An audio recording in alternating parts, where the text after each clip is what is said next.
فوزیہ اور ایان دو بہن بھائی تھے۔ ان کے امی ابو ٹرین حادثے میں فوت ہو گئے تھے، اس لیے وہ دونوں اپنی پھپھو سمینا کے ساتھ رہتے تھے۔ پھوپھی فوزیہ سے سارے گھر کا کام کرواتی تھی۔ یہ سب دیکھ کر ایان کو بہت دکھ ہوتا۔ وہ اپنی جیب خرچ سے جو چیز خریدتا وہ رات کو اپنی بہن کے ساتھ بیٹھ کر کھاتا، کیونکہ پھپھو فوزیہ کو جیب خرچ نہیں دیتی تھی۔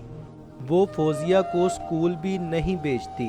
پھپھا کا شہر سے باہر بڑا کاروبار تھا۔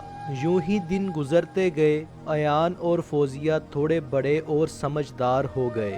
معمول کے مطابق آج بھی ایان اپنی پھپھو کے ساتھ بازار گیا تھا۔ ایان کے پاس صرف 100 روپے تھے۔ اس نے اس پیسوں میں سے بہن کے لیے چوڑیاں خرید لیں۔ پھپھو اور ایان بازار گئے تب فوزیہ گھر میں جھاڑو لگا رہی تھی کہ اسے پھپھو کے کمرے میں قدموں کی آہٹ سنائی دی۔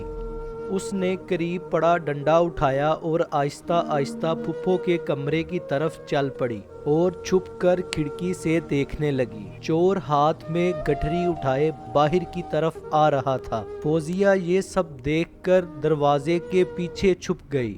جیسے ہی چور کمرے سے باہر آیا، فوزیہ نے ڈنڈا گھما کر اس کے سر پر دے مارا۔ چور نیچے گر پڑا۔ اتنے میں گھنٹی کی آواز آئی۔ فوزیہ نے دروازہ کھولا تو اس کی پھپھو سامنے کھڑی تھی۔ اس نے سارا ماجرا سنایا۔ پھپھو نے بچوں کے ساتھ مل کر چور کو رسیوں کے ساتھ باندھ دیا اور پولیس کو فون کر دیا۔ پولیس آ کر چور کو لے گئی۔ پھپھو کو احساس ہوا کہ جو بچی ان کو ایک آنکھ نہیں بھاتی تھی، اس بچی نے آج ان کے لیے اتنا کچھ کیا ہے۔ یہ سوچ کر پھپھو نرم ہو گئیں۔ اب وہ ایان کی طرح فوزیہ سے بھی اچھا سلوک کرنے لگیں۔